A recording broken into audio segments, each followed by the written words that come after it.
नमस्कार दोस्तों, नमः शिवाय जीवन ज्योति चैनल में आप सभी का हार्दिक स्वागत करती हूँ। दोस्तों, आज बात करूंगी आमल की एकादशी व्रत के विषय में, जिसे कि रंग भरी एकादशी भी कहते हैं।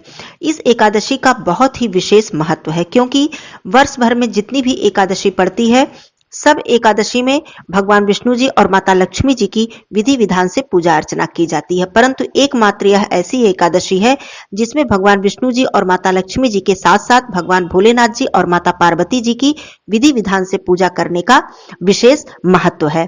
ऐसा करने से हमारे घर में सुख सौभाग्य बढ़ता है और भगवान भोलेनाथ जी की असीम कृपा हमें प्राप्त होती है। इसके पीछे मान्यता यह है दोस्तों कि इसी दिन भगवान भोलेनाथ जी माता पार्वती जी का गौना कराकर पहली बार काशी लेकर आए थे और इस दिन सभी देवतागण भगवान भोलेनाथ जी माता पार्वती जी के स्वागत में अबीर गुलाल से उनका श्रृंगार किए। वाराणसी में इसी एकादशी से होली पर्व का प्रारंभ हो जाता है। दोस्तों, इस एकादशी पर विशेष उपाय करने से हमें बहुत ही जल्द उसका लाभ प्राप्त होता है। इस वीडियो में आप सभी लोग जानेंगे कि क्या जो भी भाई बहन एकादशी का व्रत उठाना चाहते हैं, अर्थात प्रत्येक माह की एकादशी का व्रत रखना चाहते हैं, वो इस एकादशी से उठा सकते हैं या नहीं, किस दिन इस एकादशी का व्रत रखा जाएगा, पारण का सही समय क्या है, शुभ मुहूर्त क्या है, हरिवासर कब समाप्त होगा और इस एकादशी पर कौन कौन से ऐसे विशेष कार्य करने से हमें शीघ्र उसका फल प्राप्त होता है। माता लक्ष्मी जी की असीम कृपा हमें प्राप्त होती है, साथ ही माता गौरी जी की कृपा हमें प्राप्त होती है। आइए एक एक करके सभी महत्वपूर्ण बातों को समझ लेते हैं। सबसे पहले मैं आप लोगों को बता दूं कि इस एकादशी का व्रत अर्थात आमल की एकादशी का व्रत हमें 20 मार्च को दिन बुधवार को धारण करना है। एकादशी तिथि प्रारंभ हो जाएगी 20 मार्च को ही देर रात अर्थात प्रातः 12:21 पर और यह समाप्त होगी 21 मार्च गुरुवार को सुबह अर्थात प्रातःकाल 2:22 पर। पारण 21 मार्च को किया जाएगा, जिसका कि शुभ समय होगा 9 बजे से लेकर 10:30 तक। हरिवासर समाप्त होगा 21 मार्च को सुबह 8:58 पर। द्वादशी तिथि प्रारंभ होगी 21 मार्च को प्रातः 2:23 पर और यह समाप्त होगी 22 मार्च को प्रातः 4:44 पर। आइए दोस्तों, एक एक करके अब मैं बताती हूँ कि आपको इस एकादशी पर क्या विशेष कार्य कर लेना है। वैसे तो आप सभी लोग जानते हैं कि प्रत्येक एकादशी पर भगवान विष्णु जी माता लक्ष्मी जी की हम पूजा अर्चना करते हैं, माता तुलसी जी की पूजा अर्चना करते हैं, पीपल की पूजा करते हैं और व्रत धारण करते हैं। लेकिन इस एकादशी पर विशेष रूप से आप लोग चाहे शिवालय में जाकर चाहे अपने घर में ही भगवान भोलेनाथ जी और माता पार्वती जी का श्रृंगार कीजिएगा, अबीर गुलाल अर्पित कीजिएगा। माता गौरी जी को आप मंदिर में जाकर यदि श्रृंगार की सामग्री अर्पित करते हैं तो ये बहुत ही उत्तम है, नहीं तो अपने घर के ही मंदिर में आप इस दिन माता गौरी जी को श्रृंगार की वस्तुएं अर्पित कीजिएगा। इससे आपका सुख सौभाग्य बढ़ेगा, माता पार्वती जी की विशेष कृपा आपको प्राप्त होगी।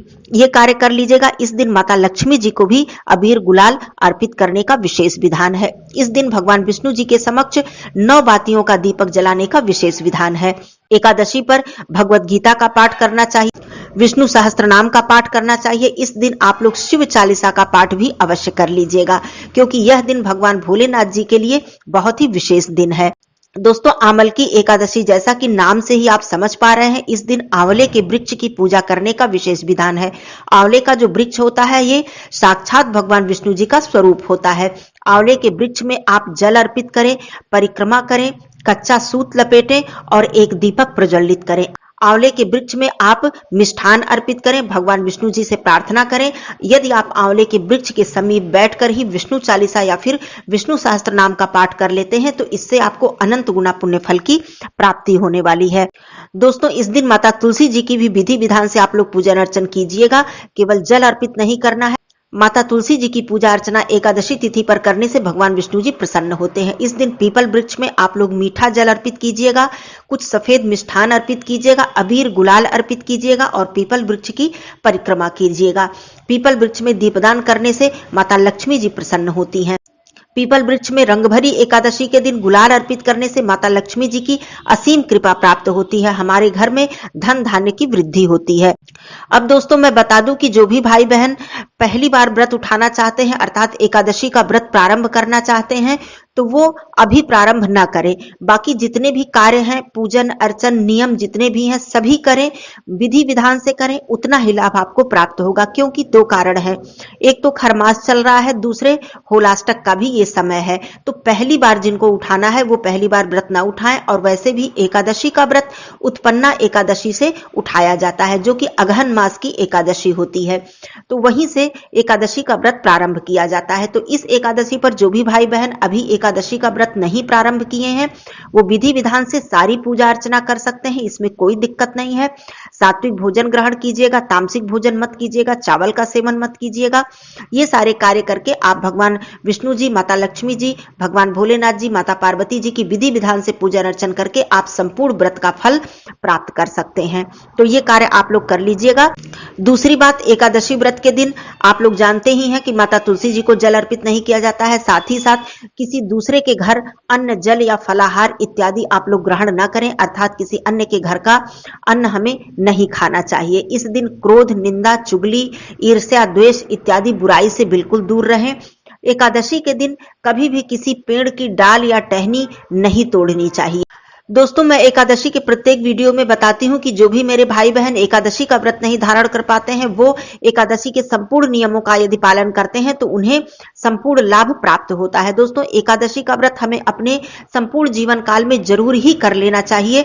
आप कभी भी शुरू कर सकते हैं। एकादशी व्रत शुरू करने का कोई उम्र की कोई सीमा नहीं है। आप जब भी चाहें आप शुरू कर सकते हैं, लेकिन आपको करना जरूर चाहिए। एकादशी का व्रत करने से दोस्तों हमें पाप से मुक्ति मिलती है। हमारे जितने भी जाने अनजाने जितने भी जन्मों के पाप हैं वो नष्ट होते हैं। हमें मोक्ष की प्राप्ति होती है। हमें शारीरिक कष्ट से मुक्ति मिलती है। हमारे पितृ प्रसन्न होते हैं। हमें शत्रुओं का भय नहीं रह जाता है। और एकादशी व्रत करने से हमें विशेष लाभ की प्राप्ति होती है। इतने अनेकों लाभ, अनेकों पुण्य हैं। दोस्तों, एकादशी व्रत करने से हमें अनेकों प्रकार से लाभ प्राप्त होते हैं। शास्त्रों में एकादशी व्रत को सर्वश्रेष्ठ व्रत बताया गया है। तो आप सभी लोग अपने जीवन काल में एकादशी का व्रत जरूर ही करें। दूसरी बात, एकादशी का व्रत जब हम कर लेते हैं, अगले दिन पारण के समय, जैसा कि हरिवासर का समय मैंने बताया, पारण का समय भी बताया, आप लोग कुछ दान करके ब्राह्मण भोजन करा दे तो और अच्छी बात है। नहीं तो संपूर्ण दान करके ही आप लोग तुलसी पत्र ग्रहण करके पारण करें। उसके बाद सात्विक भोजन करके आप लोग अपना व्रत खोलें। क्योंकि एकादशी व्रत का जितना ज्यादा महत्व है, उतना ही अधिक महत्व एकादशी व्रत के पारण का भी है। और उतना ही महत्व दसवीं तिथि के नियमों का भी है। दोस्तों, जब भी हम एकादशी का व्रत शुरू करते हैं तो हमें दसवीं तिथि से ही उसके नियमों का पालन करना चाहिए। दसवीं तिथि से ही हमें सात्विक भोजन का प्रयोग करना चाहिए। हमें भोग विलास से दूर रहना चाहिए। ब्रह्मचर्य का पालन करना चाहिए। और अगले दिन हमें प्रातः काल उठकर विधि विधान से अपने एकादशी व्रत को प्रारंभ करना चाहिए। तो इस तरह से एकादशी व्रत का बहुत ही विशेष महत्व है। और इसके बहुत सारे नियम भी हैं। बहुत कठिन नियम नहीं है, बहुत ही सरल नियम है। लेकिन श्रद्धा पूर्वक, भक्ति भाव से यदि हम एकादशी का व्रत करते हैं तो हमें माता लक्ष्मी जी और भगवान विष्णु जी की विशेष कृपा प्राप्त होती है। दोस्तों, प्रत्येक अलग अलग जो एकादशी है, अर्थात प्रत्येक माह की जो एकादशी है, सबका अलग अलग महत्व होता है। और हर एकादशी से हमें अनेकों प्रकार के फल प्राप्त होते हैं। जैसे कि किसी एकादशी से हमें नीच योनि से मुक्ति मिलती है। कोई ऐसी एकादशी है जिसमें संतान प्राप्ति का सुख मिलता है, जैसे कि पुत्रदा एकादशी है।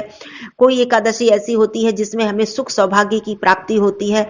तो इस तरह से अनेक जो एकादशी पड़ती जाती हैं, उनके अनेकों फल हमें प्राप्त होते जाते हैं। तो इसलिए हमें एकादशी का व्रत अवश्य ही धारण करना चाहिए।